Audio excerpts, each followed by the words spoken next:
Some of them were from news footage, and some of them were real, and some of them were staged. So there was a mixture of them. There was the one of there's some kids on a bridge that were throwing rocks, and that was Yoni was just he was just happening to row through that area, and he saw the kids, and he just had the camera on them for like an hour, and it was just going on. So he shot that, and they threw rocks at us too. So that actually when we were shooting the scene in the graveyard, also we got rocks thrown at us, and actually I thought they missed us, but they actually hit Gulzar, the main our lead character, right on top of his head, and it was a really scary moment. And we got him to the hospital, but he was okay. But that was what happened. Whenever we kind of left our safe haven on the lake and we went into the city and the more the places where there's more sort of unrest, we were always sort of butting up against those kinds of things.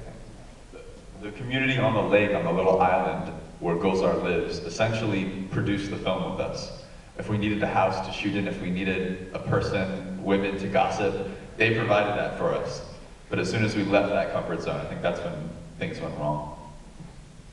And the last question, because we have to move out of the theater.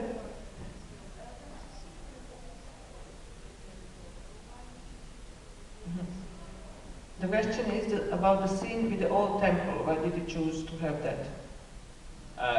There's a scene where they look in the old abandoned temple.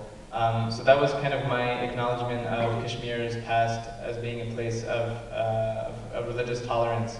That there were Muslims, Hindus, Sikhs, Buddhists, all living together in a pluralistic, generally happy society.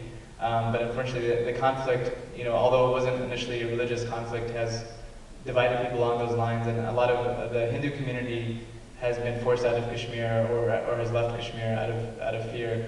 And so it was kind of just acknowledging that community and the loss of that community in a way, and because that's part of as Kashmir is losing its environmental beauty. It's lost a lot of its culture, and as I mentioned, the language. So all these things are, can be lost, but at the same time, there is something there that we can still nurture and foster for the future.